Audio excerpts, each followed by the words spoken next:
Sup guys, I'm here with Max and decided to record this video after he posted his video of his hand history analysis on the group because I think it's a very good opportunity for us to uh, learn a bit more how to fix our thought process in terms of considering the most relevant data points in any hand. Alright, so how you doing, Max? I'm fine. I'm kind of anxious because you wanted to do this video. I thought that I made some mistakes. Yeah, I mean, you shouldn't be anxious, you should be happy because whenever you make mistakes, it's an opportunity to be better and to do better. So let's go ahead and look at these hands. So basically what Max did, he recorded a video of him reviewing a few hands of him, and I marked a few hands, I think 5 hands, where I think his thought process could be improved, and we're gonna go over those hands again. Then I'm gonna ask Max to think a little bit of how he could improve the thought process he had in that hand, and if he can't find anything to improve, then I'm gonna go ahead and give my overview of that hand and what are the other data points that he could have considered that he didn't. Alright, so the first hand I marked here is at minute 3 minutes 15 seconds right here. I believe it's the first hand. So we're gonna go ahead and listen to what Max said about the hand, and then Max, I would like you to uh, basically see if you missed any data points. Okay. Okay. So let's go here. Let's go with speed normal, and let's hear what he said about this hand. Said even floating range, he has some hearts here. What's Yeah, it's a little bit earlier than this, so it should be something like, okay, here the hand starts here, something here. On Poker Stars, I'm already playing 100 NL reg. I can't hear. You can't hear my computer, my Yeah. audio. No, I can't hear.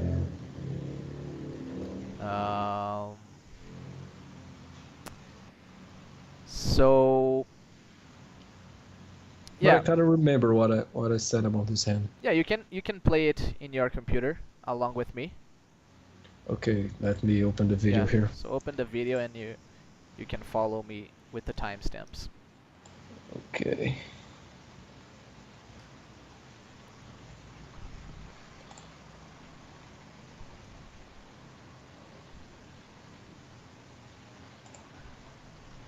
Alright, it starts at 1.8. Yeah, something like that. 1.03. Okay. Alright, so let's click Right. play.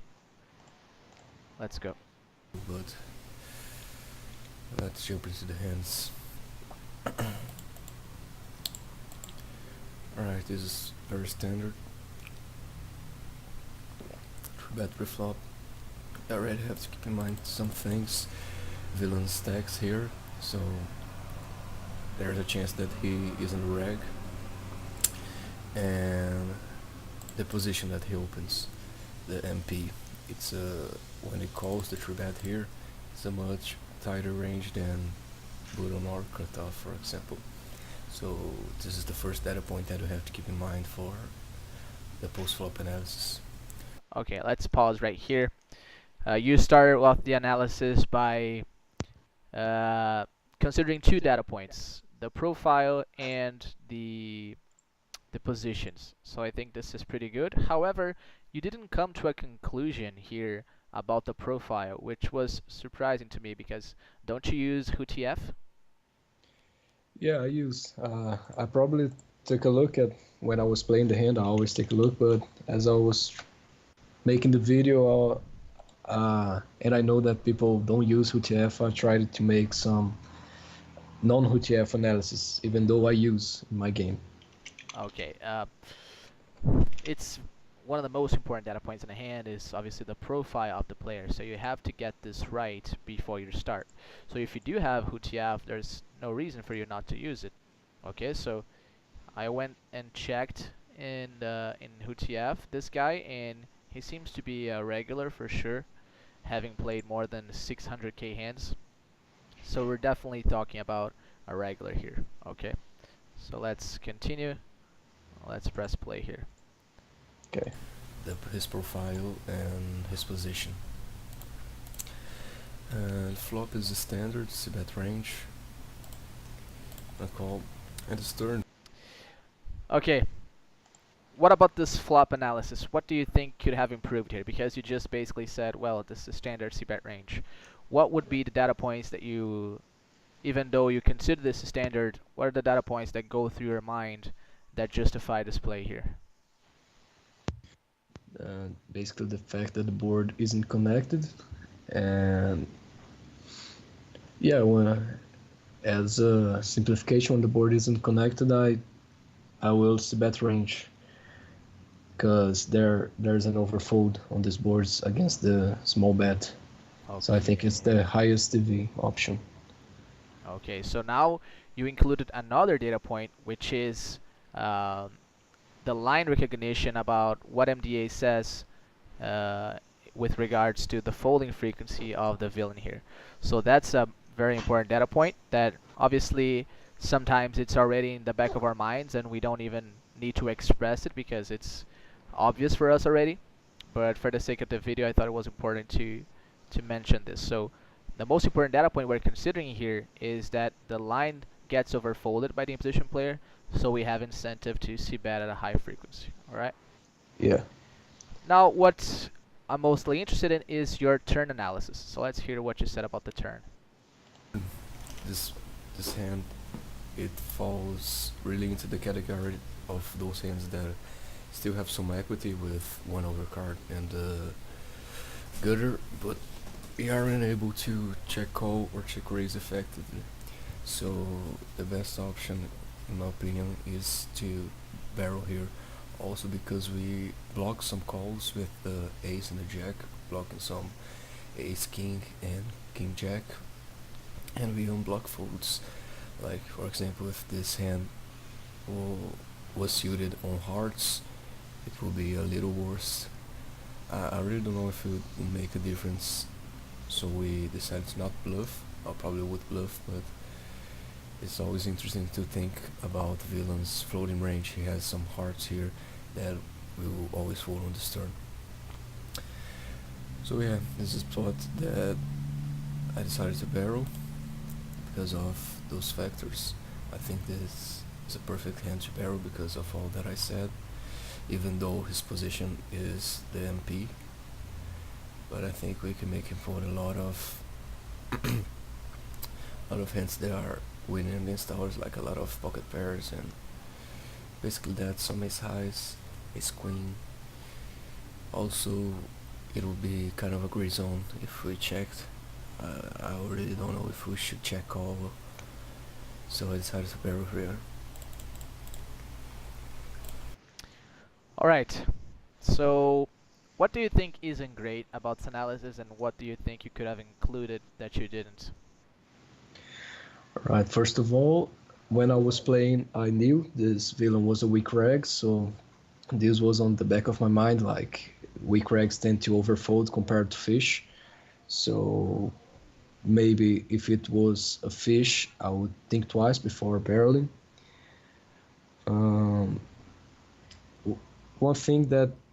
One data point that goes kind against barreling is that his position, because he's on MP, he has a lot less floats than button, for example.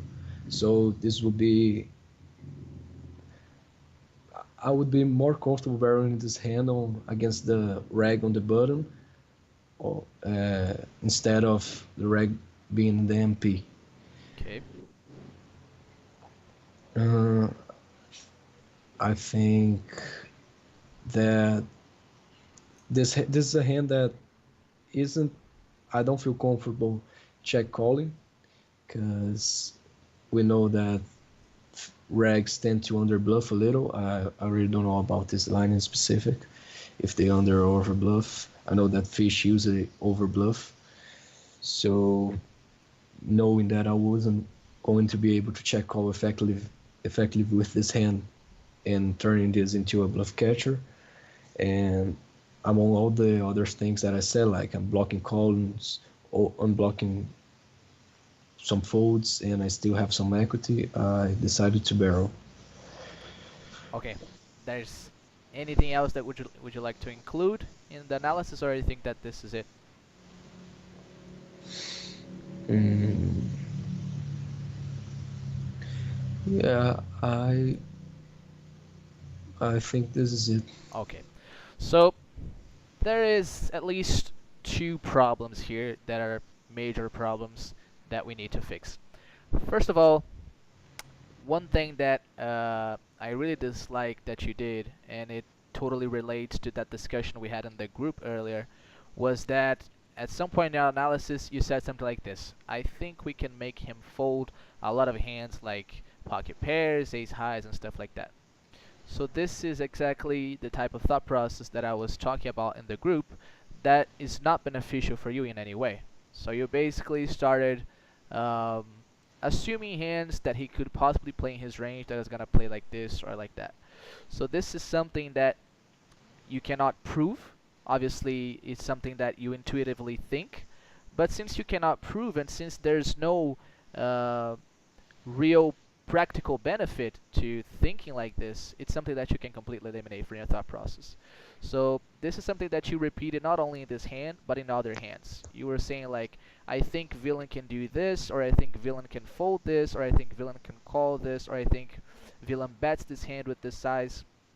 This is something that we don't need to do, and this is something that we're going to cut completely. Alright? Now, Yeah.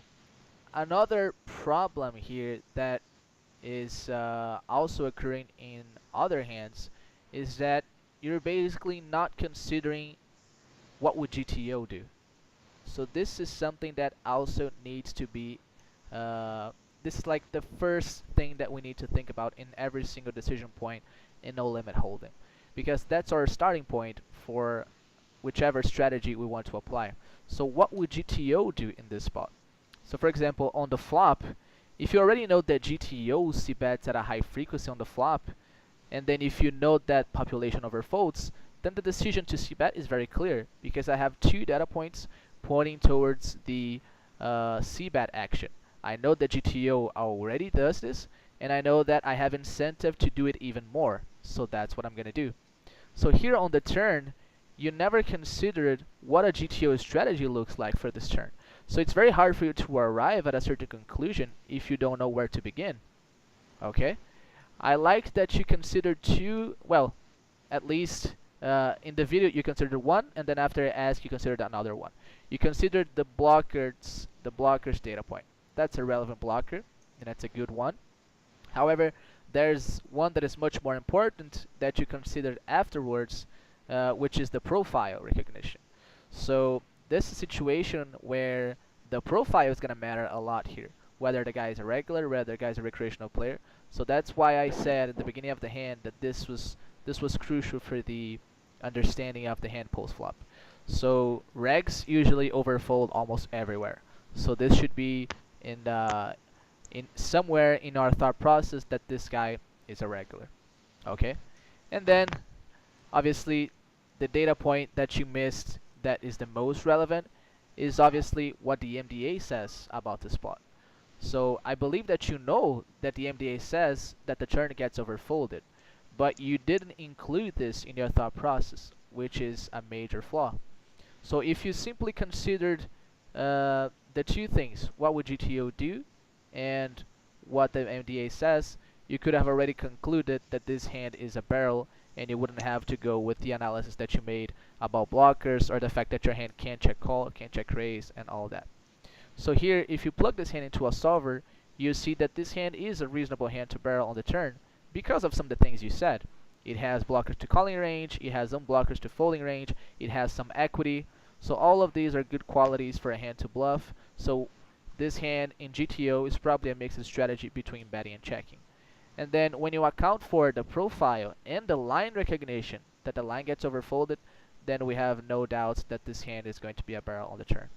Okay, so you get what you're leaking here?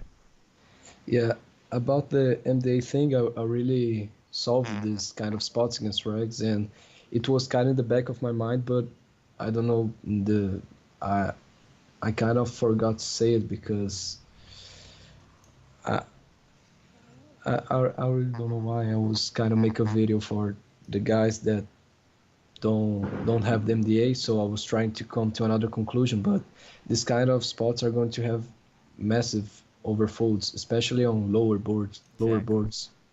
But in this king high, still, I solved this board, and against Rags, we can barrel a ton. Cool. So I put up a list here of things of data points that we should consider in order of importance, but I put a disclaimer here at the beginning saying that we should always start with what would GTO do.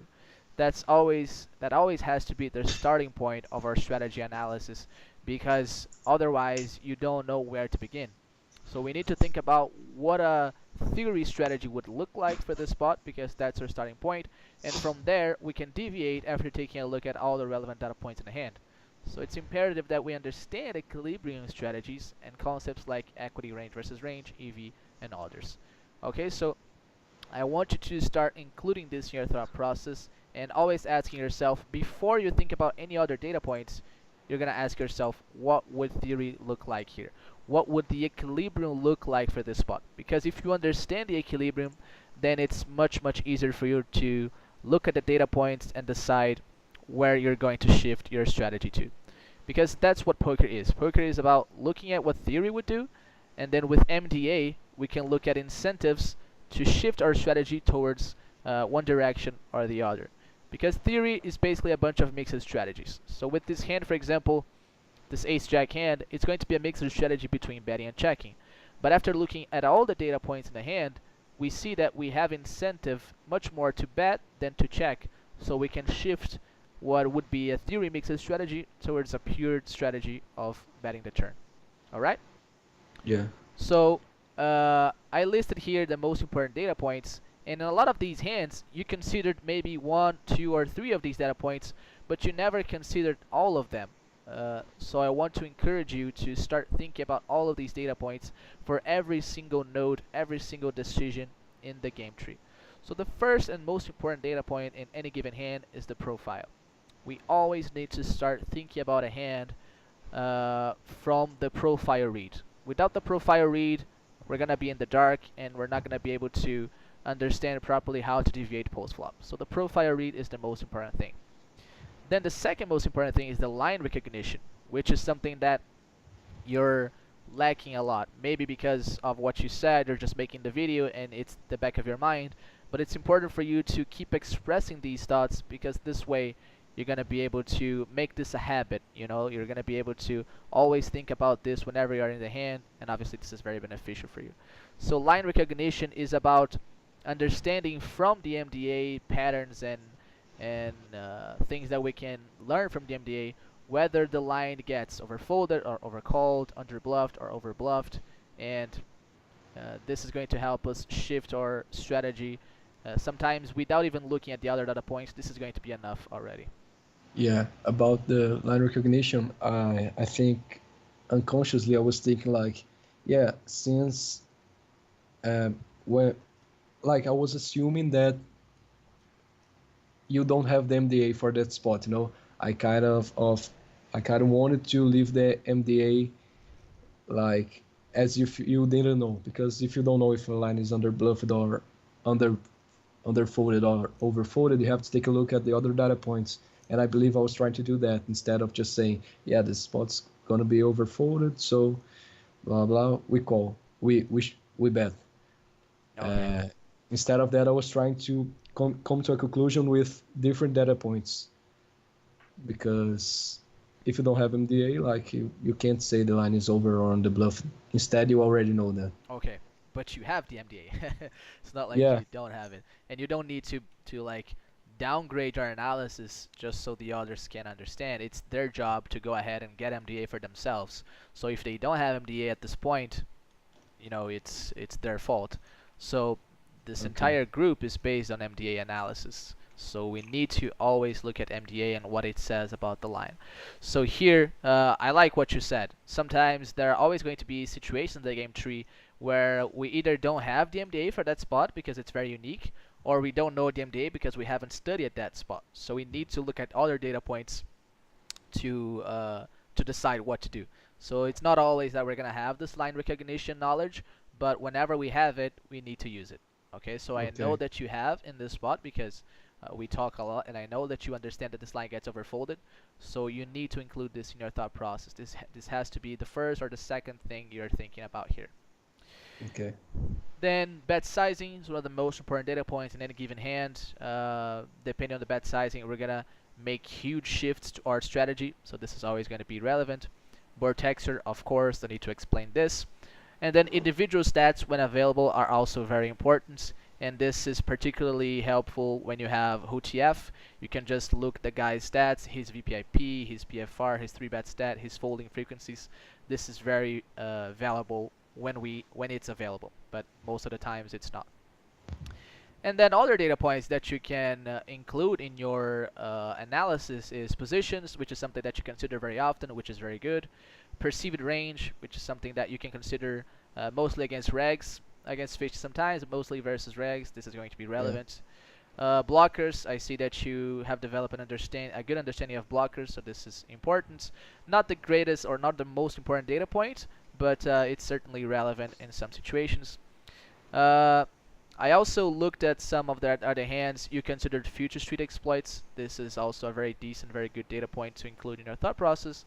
And then other less relevant would be multi-way pots or timing tells from the villain. Alright, so these are the data points that should be going through our mind in any given decision, any given point in a hand. And if all of this can help you shift a certain mixed strategy towards a pure strategy, we're just going to call it a gray zone, which means that we can't justify making the investment and should just give up the pot. Now, I want to stress this again, that our thought process should never include sentences like, I think this or I guess this. We're going with an evidence-based thought process. It's empirical and scientific and not subjective. So we should always refrain from saying things like this, where I think this, I think that, I guess this, I guess that. No. This is not relevant, this is not beneficial for us, and this is something that you did very frequently here in the video, and we're going to see more instances of that happening. Now, second hand at the minute 3:43. Let's see. Checking the tone of a gray zone. So I decided to play this hand. It's a standard hand against the fish here. Very small blind, we're going to be checking the tone. It wouldn't be all that bad to barrel on this board, but I like the check. So, what's the problem with your flop analysis here? What do you think could be improved? Right, I didn't say why we check a lot in this spot. And I kind of say you can go either way, and that doesn't really lead to any conclusion. Right. And basically on the flop we're going to check a ton. First we have to take a look at the profile. Let me search here on OTF. This is a thing that I always look, but for the video I just leave it behind because of those reasons. It's, what is his PP? Whiskey PP, yeah. Okay, let me take a look here. Yeah, we only have 118 hands. He played below 5, so we can really draw any conclusions. He is probably a fish because of his VPIP and PFR. Yep. So let's treat him like a fish. That I think it's the, and he called from the small blind. Regs do it, but most frequently are fishes. So I would check more against regs because the range is much more merged in the medium, stronger size. But against fish, that's when I say weekends bet sometimes. But in this board in specific, I really think it's fine to to check behind and see if there are future exploits, because we can call a turn barrel because we have a gutter and a overcard. So, and his range is probably, he's not a huge fish, and naturally the small blind calling range would be a little stronger than the big blind. So this board kind of seems to hit his range a little more. So I decided to check. Okay, so we need to change this. We need to improve this because you're still not considering what's most relevant here. So the first thing we need to think about is what would GTO do? So you need to have a clear picture in your head of what theory looks like for this spot. So consider that this guy is a recreational player. His cold call range from the small blind is going to be very wide. It's not like just because he's cold calling from the small blind that he has a very tight range. No, recreational players cold call something like 20 to 30% of hands here in the small blind. Especially this guy who has a VPIP of 34. So his range is very wide here and kept because he's not going to have the pocket pair, the biggie pocket pair region. And you have something like 30% hands here with an uncapped range. So if we plug this hand into a solver with the fish's range for the other position player, we're going to see that we will gonna have a c-bet range here. So it's not like we should be checking range here just because he called from the small blind. So we're going to have a c-betting range here, and this hand is a very good hand to put in that c-bet range. So this hand is at least going to be a mixed strategy on equilibrium because of having the overcard and the gutter. So going from this, we can go to the profile recognition and the line recognition. So recreational players will almost always overfold the flop and underraise the flop out of position. So these are two major leaks that are going to incentivize us to increase our c-bet frequency. So with these two data points alone, we should already be justifying c-betting this flop. And instead, you decided to check, and then you kind of didn't give enough data points to justify the check. You just said that it's a cold call for the small blind, that this hand can continue on the turn. Okay, this hand can continue on the turn, but that doesn't mean that checking back is the highest EV option. Okay, so here, with the line recognition alone, with the fact that villain will overfold and underraise the flop, we could already justify this c-bet on the flop. And then you can consider board texture, with the fact that it is somewhat disconnected, because it's going to have a bunch of overcards that don't connect with this flop. Low boards are usually very hard to defend because you need to float with a lot of weak hands. So this also is going to incentivize us to go ahead and c-bet. Individual stats, the guy has a very high VPIP, which means that he is going to have a very weak range here. So pretty much every single data point here is incentivizes us to go for the c-bet. So the fact that you decided to check seems like you have a misleading idea of what the spot looks like, especially against recreational players who have a very wide range for cold calling pre-flop here. So this is something that you should probably do some more sims and do some node locks on the flop, and you're going to see that even though his cold call range is tighter than the big blind's cold call range, we still have a lot of incentive to be c-betting, and I would just c-bet entire range here on this flop for sure. Okay, I think that the biggest reason that I checked is because in the back of my head, like months ago, you told about a simplification that is checking range against the small blind, and I know that it's a simplification that we will adapt to it. So, but I think it was in the back of my mind. Like when you said a long time ago when you were trying to make the strategy easier to implement for us. So I think it's a thing that I have to kind of go against and really try to think deeper. Okay, yeah, this is something that is more of a thing when you are on the button. So on the button, we're gonna be opening like 60% of hands, and then the small blind cold calls 20 to 30. So then Okay. we're gonna be at a much bigger range disadvantage. So then it makes a lot of sense to check a lot. But even then, because of the under raise, we have a lot of incentive to c-bet. But then when you're on the cutoff, you're opening 30% of hands or even less, and then the guy is cold calling the same amount of hands, but with a capped range. So it's not really a thing cutoff for small blind because ranges are tight enough that you're going to be at an equity advantage on most board textures. But then obviously on the button, when you're opening 60% or more, then your range is much weaker, so then you have more incentive to be checking behind, okay? Okay. Alright, let's see the rest of the analysis. Okay, so he barrels half pot. Always, we always have to keep in mind the sizing. It's one of the most important data points of the hand. It always can tell us something more, so always have to keep in mind here. And with a gutter and a rover, I think we can call because he still have tons of bluffs here, and we're still gonna be able to bluff when they checks on the river or even raise his river bet depending on the sizing. So I call, and then he checks. Here we got to bluff here, even though we don't represent a lot. I don't see any other option. You still have lots of bluffs that won't be able to call here. I don't see him calling with a deuce or a 5. So the board is 4-2 straight. That is gonna be overfolded if I recall correctly.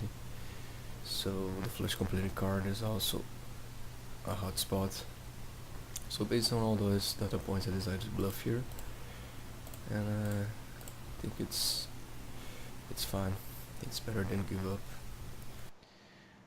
Okay, what do you think of your analysis for turn and river, and what do you think could be improved? Right. One thing that was in the back of my mind, that I didn't say on the video, is the board. The slow boards are the easiest ones to overbluff. So since we know that villain has a wide range and he has tons of street combos because he's a fish, he will be able to overbluff the turn a lot.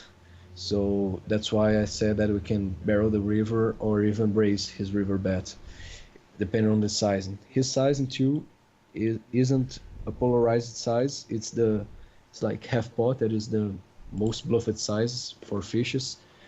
So I think that is enough to justify a turn call. And already thinking about what exploit we're going to do on the river. Alright, anything else?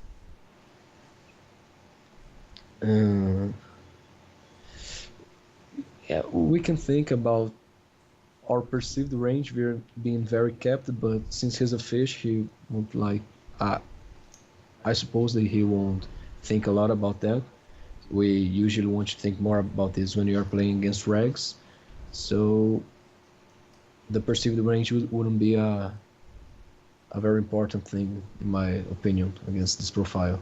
Okay, so what I wrote here about your analysis was, well, you made some good points. So first of all, you considered bet sizing. That's a very important data point that we need to account for. And on the turn there, when he uses the half pot sizing, he's going to have more bluffs than any other size. So that's a good data point that you considered. You also considered future street play and exploits, which I liked as well. I think that's relevant, especially for spots where you're floating. So the fact that villain is going to overfold the future street or overbluff, etc., etc., etc., it's going to increase the EV of our turn investment. So I think that this is pretty good data point to include. But then you did something that, again, I don't think that is relevant. I don't think you should be thinking about this with your analysis. You said basically something like this: I don't see him calling with a deuce or a 5. So this is the kind of thought that really doesn't bring you any benefit. It's something that you cannot prove, and it's something that, whether it's true or not, it still doesn't add any benefit to your analysis.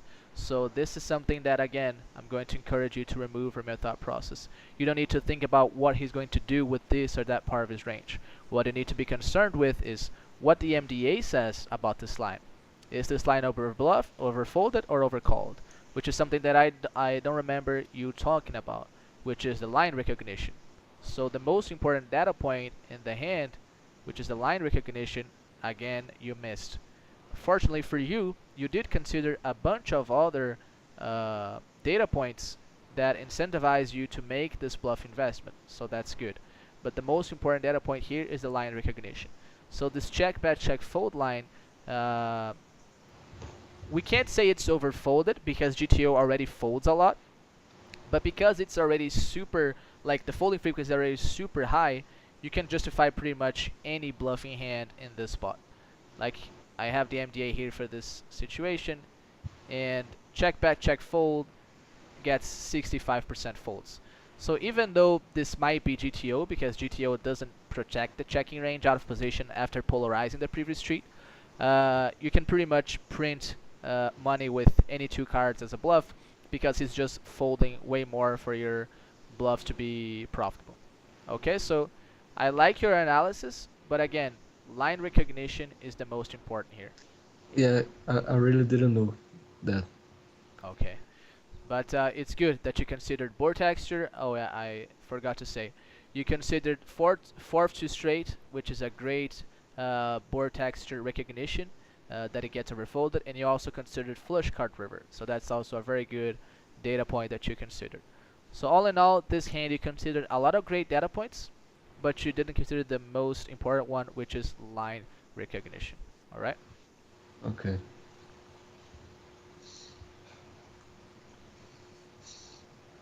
I have 521 here. Go to I 521. I think that intuitively I knew that the check bet check would be folded a ton, but since I really didn't know that, I didn't said, like I didn't study the spot. Okay. Let's see this one now. 521. Yeah. Okay. This is a weak reg, and gonna be betting range on this board. When he check raises, it doesn't represent a lot, and we don't have much equity to even check call. And so I think the best play here is a weak, because we have to take a look at the data points here. First, I betted 1/3 versus reg, so there are some regs that are going to adapt here. Like if it was a fish, I would be much less interested in make this raise that I made here. But since it's a reg against my 1/3 bet, I believe that in this texture, as dry as the texture gets is when I'll make this kind of play, like King 7 deuce, King 8 deuce, Queen 8 deuce, Queen 7 deuce, Queen 5 deuce, King deuce deuce, because there aren't a lot of hands that can continue when I 3-bet the flop. And also, it isn't even necessary, but I block a huge part of his range. Like with my ace, I block a ton of ace deuces, and even ace king if he ever gets with ace king to the flop, calling my open raise. So I think it's gonna be the best play against the reg. Okay. All right. What is your analysis of your own analysis? Okay, first I like that I considered the profile that I think is going to be the most interesting in doing that play that I did. The line recognition, it's going to be something that I haven't studied, but I talked with you and Zion about this line, and some regs are starting to adapt when we bet 1/3 range by how they should, that is check raising a ton. But we start to adapt back, that is 3-betting a ton on boards that they obviously don't have strong hands enough of the time to continue. His bet sizing, I think it's standard. I didn't see anything that can be drawn off conclusion other than the bet size that he did. I think is the size that he would do normally. The board texture is the most interesting, in my opinion, to do in the play that I did, because as I said, these are the most hard ones to defend because he don't have a lot of draws continuous, so he's trying to exploit me, so I exploit him back. But when he opens that door, that he doesn't have enough hands to continue, and I think this is enough to 3-bet the flop And also with my hand specific, we can't call because we don't have enough equity. And I think it would induce a lot of gray zones on what to do again on the turn if he bets again. Okay, cool. So again, it's a situation where you're considering relevant data points, but you're missing on the most relevant ones. So here you consider profile, which is good. He said he's a reg. You could go a little bit more specific than this because, for example, this guy has 20 VPIP and 18 PFR, so he seems to be in the tighter side. And usually tighter regs are the most passive and more likely to overfold post-flop. So this is a very relevant data point here for us. The fact that he's likely a weak regular. And you considered board texture, which I liked a lot. But then you said something like, well, it's going to be very hard for villain to continue. Okay, this is like a qualitative data point, but what we're mostly interested here is on line recognition. So what does the MDA says about villain's response to your strategy? So when we think about, and then also the thing that you did not think about was what would theory look like here. So this always has to be our starting point for understanding what to do in any given hand. So you go ahead and see bet entire range. And why you do this? Because at equilibrium, you already should have a very high frequency c-bet because this board, you're going to have a very big equity advantage. And then you're going to have even more incentive to c-bet because regulars overfold and underraise out of position. So you go ahead and c-bet range. Then when he check raises you, you have to think about what would GTO look like in terms of defending versus check raise. And this hand is very likely just a mixed strategy between folding and calling. It doesn't have many great properties to be a 3-bet bluff because it doesn't have a backdoor flush draw. It does have showdown value, so GTO usually is going to choose hands with less showdown value to bluff, especially on a board text like this, which is so dry. So I wouldn't expect this hand to be used as a 3-bet bluff in theory in this spot. We're going to be 3-bet bluffing with hands like 5-4 suited or 6-5 suited, hands that are going to have almost no showdown value and pretty good backdoors to bluff on future streets. But then we need to think about the line recognition and how villains is going to respond to our 3-bet. And then if we study MDA for this spot, we're going to see that regs are overfolding versus 3-bet and that they are under 4-betting versus 3-bet. So this gives us enormous incentive to go ahead and start 3-bet bluffing. And then board texture comes into play because, as you said, this is a very hard texture for villain to defend.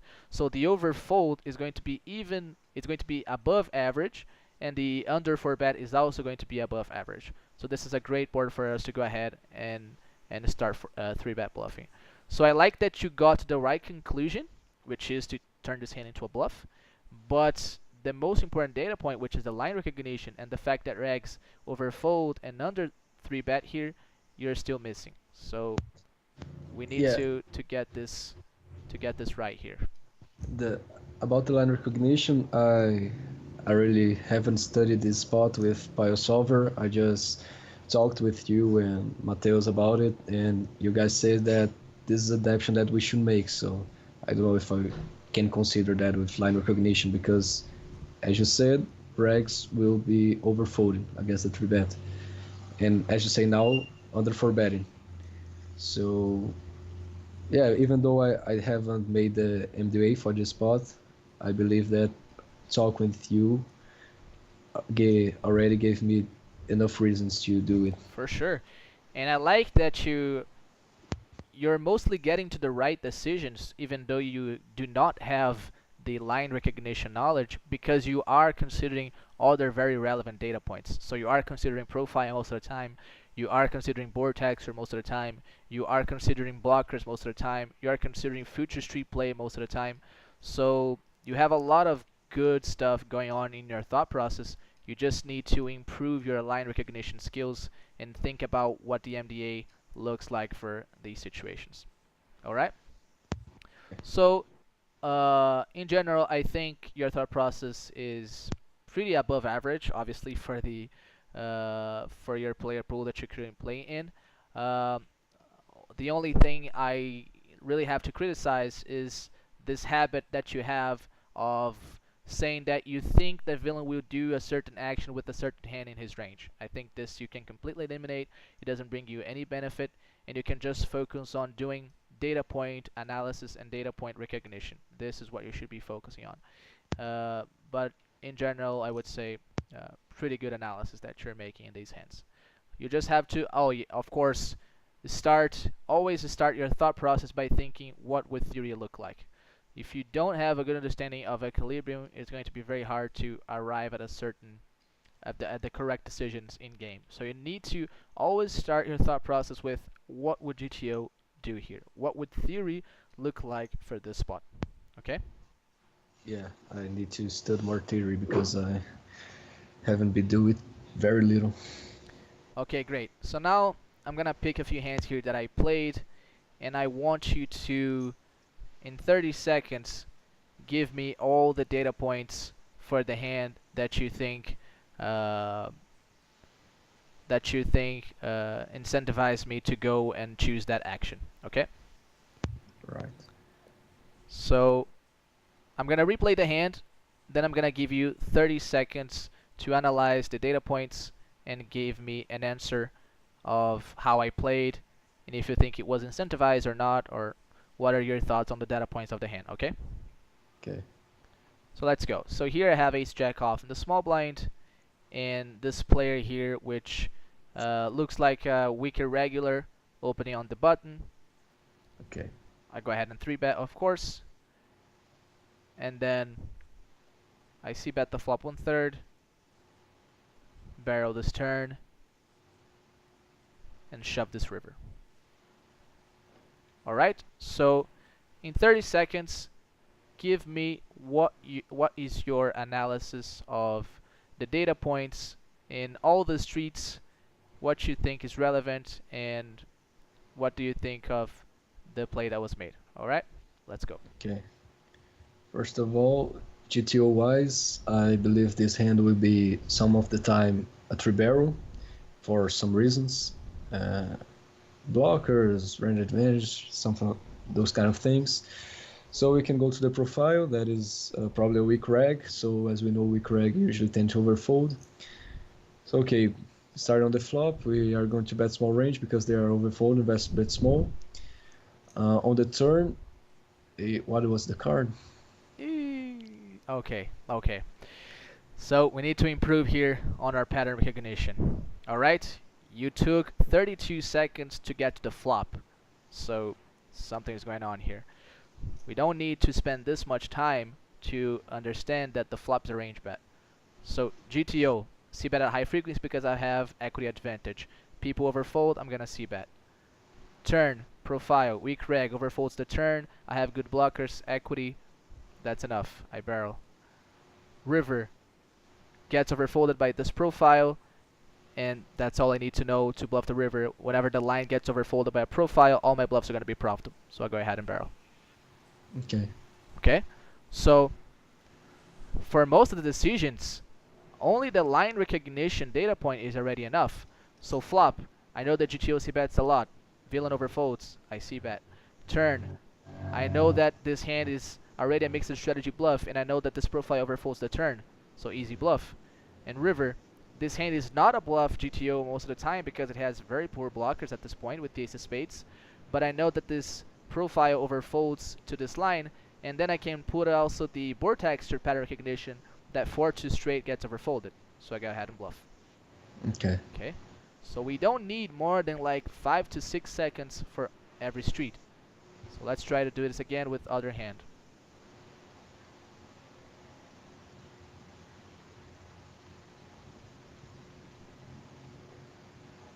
Let's pick this one here. This one. This one, I open the button. I get called by the big blind. This hand happened on Bulldog. I'm not sure what the profile is, but for Bulldog, I most always assume that the villain is a recreational player. So let's work with that. Okay. C-bet the flop. Get called. Turn 3, bet the turn. He calls, river 8, I bet. He calls. 30 seconds for you to analyze this hand, all the data points. Okay. Flop is overfolded by almost any profile. Turn, that's a good range. One of the best range to hands to continue on barrel because we have 2 overs to the second pair. And even though it's not a lot overfolded, there will be future exploits on the river. And on the river, there's going to be a huge overfold, so we can, I don't know if huge, but it's going to be overfold, so we can barrel. Okay, now that's much better. 28 seconds. So, pretty much very simple here. Flop gets overfolded, and always think about theory, okay? I want you to think about theory. Theory-wise here, this is already a very high frequency c-bet because we have equity advantage. With the overfolded under the raise, standard c-bet. Turn, it's true that this turn does not get too much overfolded, but we do have equity and we have future exploits.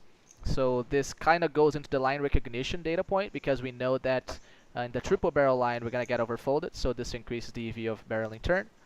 And then river, pretty easy, gets overfolded, so every single bluff in our range we're going to go ahead and bluff. All right. Very good. So significant improvement in the second trial. I think you can give him about more 10 seconds because of the language barrier. Cool. Okay, 40 seconds then. Let's see this one here.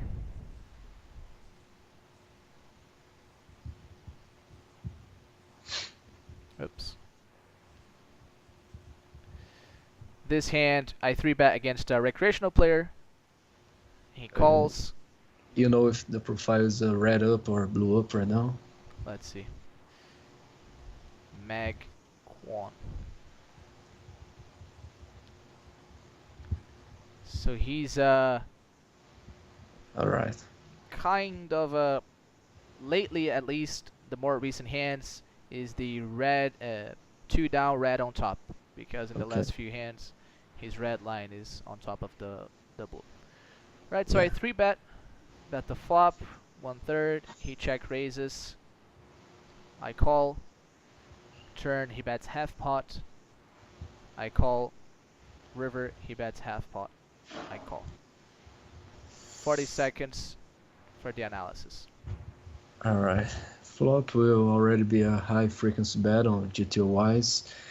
When we face the check raise, we can't really go anywhere since it's a fish profile. So we still have a good hand. I believe it's okay to continue. I don't see any reasons to fold. On the turn, we find the gutter plus our pair, so we have plenty of equity to continue to call. Villain's already, he's a red liner, so he can be over bluffing, so easy call.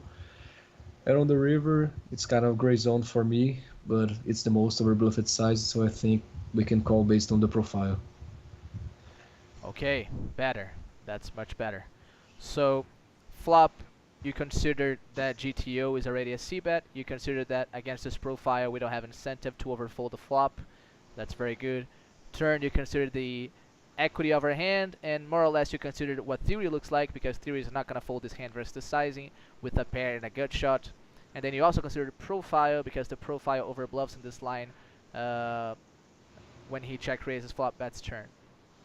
And then the river, you said that you don't know the MDA for this spot, but you consider the bet sizing data point and the profile data point. So that's also very good. And just for your information, this line is very overbluffed by recreational players, especially in this bet size sequence. So we go ahead and bluff catch. So Okay. 40 seconds is enough. Let's see another hand here that is also interesting. This line is overbluffed because of his flop check raise sizing or against any flop check raise sizing? I haven't studied the flop check raise size yet, but I know that once he goes ahead and bets half pot on the turn, then the river is very much overbluffed, especially on paired disconnected textures, which was the case there with that board. So Okay. we just go ahead and call any one pair hands on the river. Alright, let's see this one here.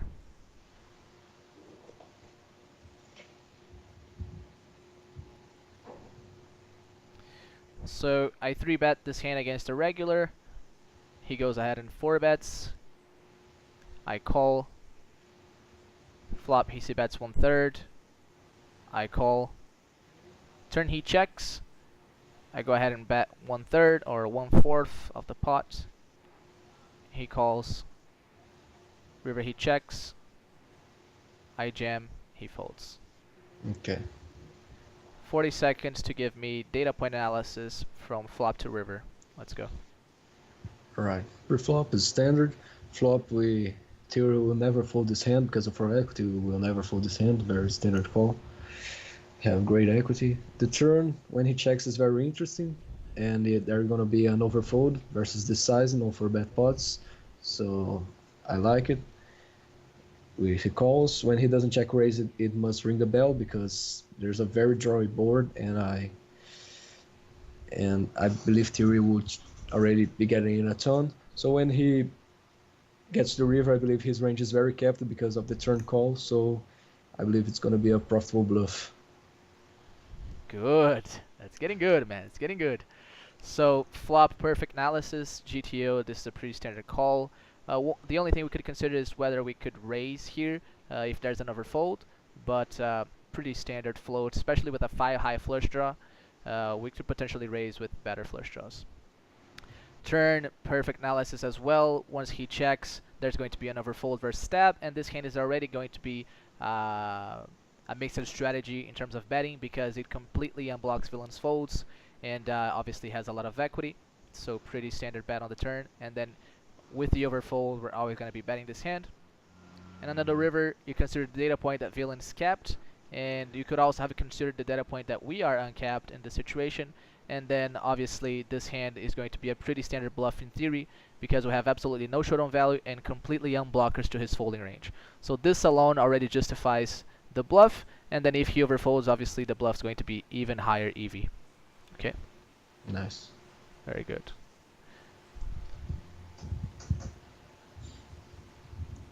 Let's do one more.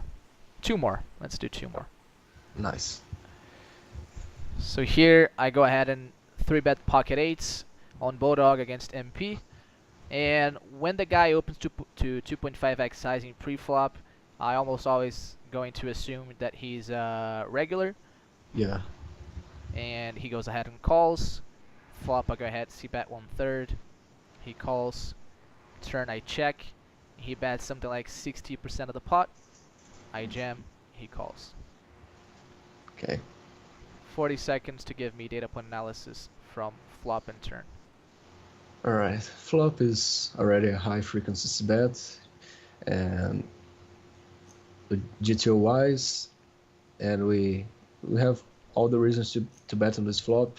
We don't know if he will over bluff if we check, so we go ahead and bet. On the turn, we know there's going to be an overstab here because of the texture of the board, so it's going to be there's going to be overstab, so we check. When he stabs, we are in the decision in check call and check raise, and we check raise because there are a lot of draws on the board, and we don't want to go to the river and check call because there are a lot of bad rivers. Very good. So flop analysis. GTO is already a high frequency c-bet. With villain potentially overfolding, we're going to be c-betting all hands. Pretty standard. On the turn, perfect analysis. There's an overstab here, which incentivizes us to check with our value hands. And once he bets on a double flush draw connected texture, I don't want to be slow playing my value hands. And then his bet sizing, which is also going to be hugely under bluffed, I'm just going to go ahead and fast play my value, so I jam. Easy game. If it was a draw texture, I think I would like to check call and check call again. Good, yes. In a very dry texture, there's probably not much reason to fast play a top set there.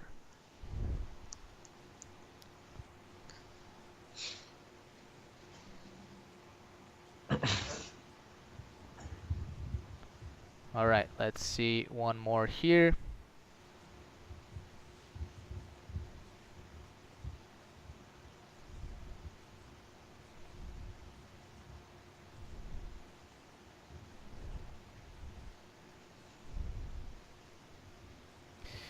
I limp this hand on the middle position. The guy isolates. I 3-bet. He calls. Jesus, what was that? It's starting to rain here in Brasilia. Holy shit. C-bet the flop 1/3. He calls. Turn. Go ahead and barrel the 8 of diamonds. He calls. River. He checks. I jam. He calls. 40-second to give me data point analysis on flop, turn, and river. Right, pre-flop standard. Flop is a very high GTO wise, and there's going to be a lot of overfolds and the raises. So okay, c-bet on turn. On the turn, this board is going to be the ones that have the most floats. So we can, I believe this hand is better, highest EV as turning into a bluff than going with the showdown value of the hand. So I like the turn this hand into a bluff on this texture. So nice. And on the river, I really don't see no options. He already overfolded his weak hand, so and we can extract value from a lot of hands, and just a very standard bet. Okay, this one was not so great. Here, flop, you started off saying that GTO c-bets, and we have incentive to c-bet even more often, which is perfect. However, on the turn, you miss it, the most important data point here, which is the line recognition and the fact that this turn is going to get a lot overfolded by any profile. So because of the fact that this gets very overfolded, we have incentive to bluff a lot, and this hand has unblockers to his folding range and can potentially block some of the top of his range. So pretty easy bet here because of this. So you should have considered the fact that this turn is going to get overfolded. And then river, pretty standard GTO is already going to be a shove. The only way we would not shove this is if villain pretty much always slow plays his value and just folds everything worse, which is a very, very assumptive thing to say. So this is a pretty standard shove. So here, again, the line recognition needs to be in your head here. And I know that you know that this turn gets overfolded. So you need to... Yeah, I was trying to justify based on he has a lot of floats, but it's much more simple. The turn is overfolded. Exactly, exactly. If the line gets overfolded and I have a bluffing hand, I'm going to bluff. That's as simple as that. Yeah, I was trying to justify why we rather bluff than go ahead and do what GTO probably is doing, and that is checking behind that hand.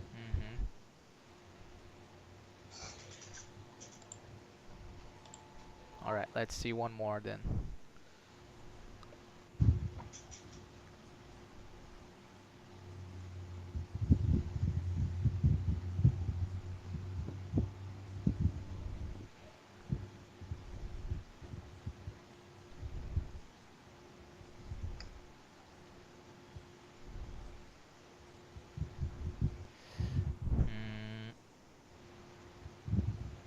Let's see.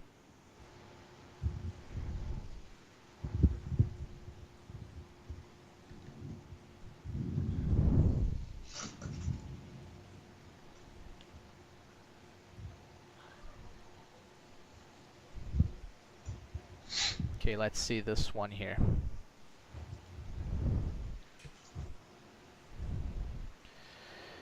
Recreational player opens the button. I go ahead and 3-bet with 8s. He calls. Do you have his profile? Let's see. Looks.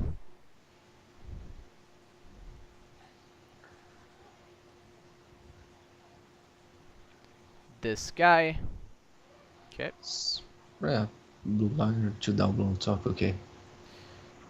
I go ahead and c-bet the flop. I size down because of the SPR at defective stacks. Okay. He calls. Turn. I check. He bets half pot. I call. River. I check. He shoves. I call. Okay. 40 seconds for analysis. Flop to river. Flop high c-bet GTO wise and overfolded, so in our basically that is enough. So on the turn there's gonna be overstab, especially by fishes, so we have incentive to check our value. So it's what we do, and we check call because there aren't a lot of draws and he will be over bluffing the river. And the river we check exactly because there's overbluff by fishes on this line. Check small, bet, bet. Quer dizer, call small, bet, bet. Perfect. Perfect. So flop GTO, we go ahead and c-bet. There's overfold, we c-bet entire range. Turn, overstep, we go ahead and slow play. Check call because there are no draws, and I know that river is going to get overbluffed. That's a very important data point here that I like that you consider. That is the future street exploit. So we use the current street and the future street analysis to decide to check call here. And then obviously river is very standard, have the nuts, just gonna check call. Very good, very good. Let's do a last one then, and we can wrap up the video. Nice.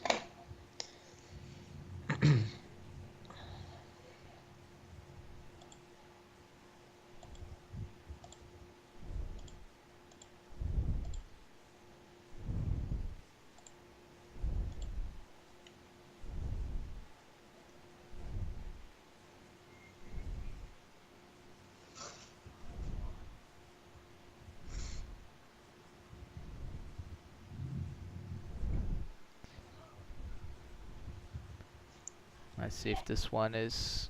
No, this one is not so interesting.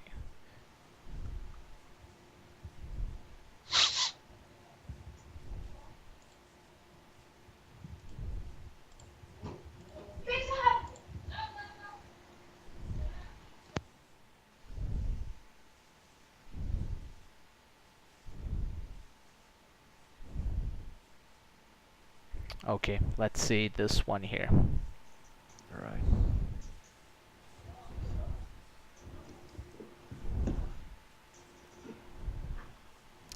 Actually,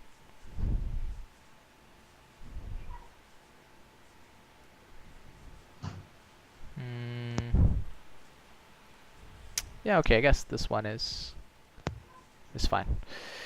So, villain opens from MP. I go ahead and 3-bet the cutoff. He calls, flop, c-bet 1/3. He calls, turn.